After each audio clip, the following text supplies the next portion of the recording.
तो दोस्तों, बहुत दिनों के बाद एक शांत और बहुत ही वास्तविकता से भरी हुई जगह पर, जिसमें कोई आर्टिफिशियलिटी नहीं है, ऐसे एक जगह पर आकर पहुंच गई। इस बीच हम लोगों के पास मेरी बेटी, आप देख रहे हैं, जूते हाथ में लेके, जूते पहन लो बेटा, है ना, क्योंकि जूते पहनने से फिर पैरों में कुछ चुभते नहीं हैं।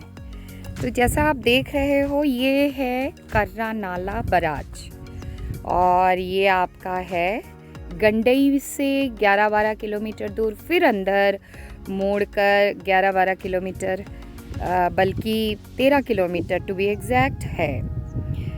और अचानक चले आए थे, जा रहे थे कहीं और थोड़ा सा समय बीच में ब्रेक दिया। एक लंबा समय था। चारों ओर आप देखिए निस्तब्ध पहाड़ी और बैराज के ऊपर एक गेट बना हुआ है और यहाँ से गाड़ियों का आना जाना हो रहा है। तो मैं ये कह रही थी कि मैं आपको दिखाना चाहती थी कि ये दरअसल एक पिकनिक स्पॉट भी है, पर यहाँ कोई आते नहीं है। और ना आने का कारण ये है क्योंकि यहाँ पर बहुत ज़्यादा आपका रास्ता ख़राब है, और क्योंकि इसको कभी शायद उस तरह से नहीं देखा गया, मेरी बेटी फिर से, और झाड़ियों के बीच में से उसका जो प्रतिबिंब है वो हमें दिख रहा है। चारों ओर आप देखिए पानी का भरावन है ये, इसीलिए। और क्या है जो मैं आपसे कह रही थी कि इस जगह पर पहले अगर किसी को पता होता, आते हैं लोग, ऐसा नहीं है, गांव वालों को तो गांव के हर रास्ते पता है, हर जगह पता है, और यहाँ पर जंगली जानवर भी हो सकते हैं, कौन कोई आता तो नहीं है, इसीलिए। और गांव वाले बहुत स्फूर्ति से आना जाना करते हैं क्योंकि ये रास्ता उनके लिए बिल्कुल अनजान नहीं है। पथरीले गांव के रास्ते से ही आना जाना करते हैं अक्सर ये लोग। और आज एक मौका मिला, बहुत दिनों से घर में पिताजी की सेवा चल रही है और वो बीमार रहते हैं, इसीलिए हम कहीं जा आ नहीं पाते। तो एक शांत सा जगह, और आप दोस्तों ये मान के चलिए कि इस जगह पर आने का कोई भी इरादा नहीं था, ये ऐसे ही आ गए। कहाँ जा रहा है रास्ता सोचकर जा रहे थे, कुछ और काम से। आगे कबीरधाम ज़िले में ही हैं हम, और ये दूर से आप देख रहे हो, और श्रीमान जी हमारे बहुत दूर गाड़ी के पास, गाड़ी के समीप दिख रहे हैं बेटी। और बिटिया, कुछ कचरा मत हाथ में डालो, पानी से धोना हो।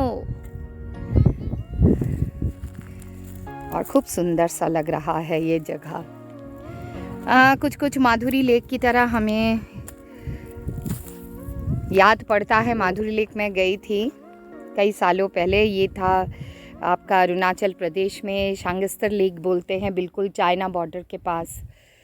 वहाँ की कुछ यादें मुझे यहाँ पे दे रही हैं। मुझे जो सबसे ज़्यादा पसंद है वो है यहाँ की शांति। और अगर मान लीजिए ये समतल होता तो अब तक तो लोग यहाँ पे आके इतनी भीड़ लगा देते। जल भरावन का जगह है, चारों ओर देख रहे हैं आप लोग, बहुत सुंदर जगह। इसका नाम है कर्रा नाला, और ये गंडई से आप आ जाइए 10-11 किलोमीटर आगे आपको एक सुंदर बड़ा सा साइन बोर्ड दिखेगा। हाँ, पर रास्ता सही नहीं है, इसलिए मैं आपसे ये नहीं कहूँगी कि आपको बहुत मज़ा आएगा। आप अगर रास्ते को, और वो भी 4 व्हीलर को फिर भी संभाल लेंगे, 2 व्हीलर तो धूल के महानदी में स्नान करते हुए आएंगे। बहुत मुश्किलात का सामना करना पड़ता है, चेहरे वहरे सब बेकार हो जाते हैं, धूल से भर जाते हैं, पर जब आप आएंगे तब आपको इतना अच्छा लगेगा कि मैं आपको बता नहीं सकती। 2-4 लोग हैं, 2 नाव हैं बहुत दूर पर, छोटे से 2 नाव दिख रहे हैं। हो सकता है कि मछली वछली पकड़ते हैं। जंगल है, थोड़े हल्के पहाड़ है, ऊंचाई है, टीले जैसे है, पर इसमें बहुत पेड़ पौधे हैं और अचंभित करने वाला शांति है।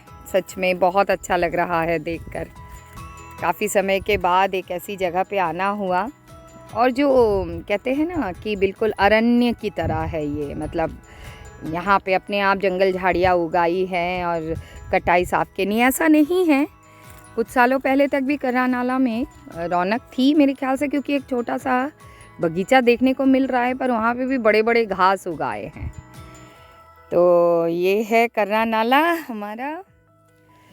और मेरी बेटी का जन्मदिन है, इस अवसर पर उसको हम एक छोटा सा ट्रीट दे रहे थे। दरअसल इसीलिए आना हुआ कि देखते थे, पहुंच रहे थे शायद कबीर धाम, पर कवर्धा और कबीर धाम हमारा घुमा हुआ है और घूम कर गए हैं, इसीलिए बीच में से रास्ता मोड़ लिए और मोड़ कर एक अजीब सी जगह में पहुंच गए। और ये जगह अजीब तो नहीं है, रास्ता ख़राब होने के बाद एक सुंदर सा परिदृश्य। मेरी बेटी सामने खुश हो रही है, उसे भी अपनी माँ की तरह पर्यावरण प्रेमी बनना है ऐसा लगता है। पानी बहुत पसंद है, अभी तक पैर डाल के बैठी थी। और आप इस दूरी पर देख रहे हैं श्रीमान जी हमारे ब्लॉगर है, राइड करके ले आए हैं। कचड़ा रास्ता बीच बीच में हम लोग सोच रहे थे, अभी भी नहीं जानते कि गाड़ी के पहिए का क्या हाल है, पर बहुत बेहतरीन हमारा ये सफ़र रहा।